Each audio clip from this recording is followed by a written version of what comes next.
জান্নাতের সর্বোচ্চ স্থান দান করো। আমিন। আল্লাহ, ওসমান হাদি ভাই তোমার পথে ন্যায়ের সংগ্রাম করে গিয়েছেন, সেই পথে আমাদেরকেও কবুল করো আল্লাহ। আমিন। আল্লাহ, 24-এ অনেক ভাই শহীদ হয়েছেন, যাদের পৃথিবীর প্রতি কোনো লোভ ছিল না। অনেকের শিশু সন্তান কান্না করছে, অনেকের ওয়াইফ বিধবা হয়েছে, অনেকের বাবা তার সন্তান হারিয়ে রাতের বেলায় ঘুম থেকে উঠে কান্না করছে। আমরা কত জুলুম নির্যাতন সহ্য করেছি। হায় আল্লাহ, তুমি এই জমিনে পৃথিবীতে যত জুলুম করেছে যারা জালেম, তাদের সর্বোচ্চ শাস্তি এই জমিনেই তুমি তাদেরকে নিশ্চিত করো। হায় আল্লাহ, গত 15 বছর অসংখ্য মানুষ জেল জুলুম নির্যাতনের শিকার হয়েছে। হায় আল্লাহ, অসংখ্য মানুষ কারাভোগের পরে মৃত্যুবরণ করেছে। হায় আল্লাহ, অসংখ্য মানুষ শহীদ হয়েছে। হায় আল্লাহ, শাপলা চত্বরে অসংখ্য মানুষ শহীদ হয়েছে। 28 অক্টোবরে অনেক মানুষ শহীদ হয়েছে। হায় আল্লাহ, তুমি সবাইকে তোমার জান্নাতের সর্বোচ্চ মাকামি স্থান দান করো। হায় আল্লাহ, আমরা এই দুনিয়ায় কোনো কিছু চাই না, আমাদের শুধু একটি চাওয়া, সেই চাওয়াটি হলো তুমি তোমার দিদারে নসিব করে দাও।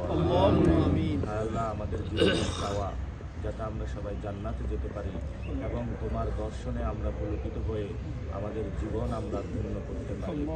হায় আল্লাহ, রাসূল সাল্লাল্লাহু আলাইহি ওয়াসাল্লাম পৃথিবীতে তোমার বাণী নিয়ে এসেছেন, উনি প্রচার করেছেন, উনি যা বলেছেন আমরা বিশ্বাস করেছি, তোমার উপরে ঈমান এনেছি এবং তোমার উপরে বিশ্বাস স্থাপন করি।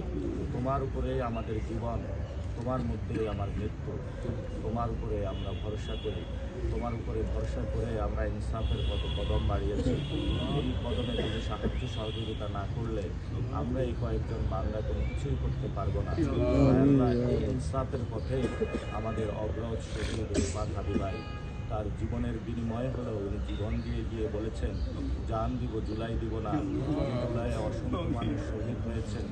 যেই মানুষগুলোর স্বপ্ন ছিল একটা নতুন বাংলাদেশ, যেই মানুষগুলোর স্বপ্ন ছিল বাংলাদেশে ইসলাম রক্ষা, যে মানুষগুলোর স্বপ্ন ছিল বাংলাদেশের সার্বভৌমত্ব রক্ষা, যে মানুষগুলোর স্বপ্ন ছিল ভারতীয় হিন্দুত্ববাদ থেকে মুসলমানদের মুক্তি, যে মানুষগুলোর স্বপ্ন ছিল আমাদের জীবনের যাদের চাকরি নাই, যে মানুষগুলোর স্বপ্ন ছিল ব্যবসায়ী ভাইরা নিরাপদ থাকবে, যে মানুষগুলোর স্বপ্ন ছিল প্রত্যেকটা শিশু তার মায়ের কোলে যেভাবে নিরাপদ থাকে, বাংলাদেশের 18 কোটি মানুষ সেভাবে নিরাপদ থাকবে, এই স্বপ্ন দেখিয়েছেন শহীদ ওসমান হাদি। আল্লাহ, তুমি তাকে শহীদ হিসাবে কবুল করো, তোমার পথে আমাদেরকে কবুল করো। আল্লাহ, আমরা অনেকেই শহীদি তামান্না নিয়ে তোমার পথেই নেমেছি। তুমি বলেছো যারা শহীদ হয়েছে তোমরা তাদেরকে মৃত বলিও না, তারা জীবিত, সেই জীবিত পথে আমাদেরকে রাখিও।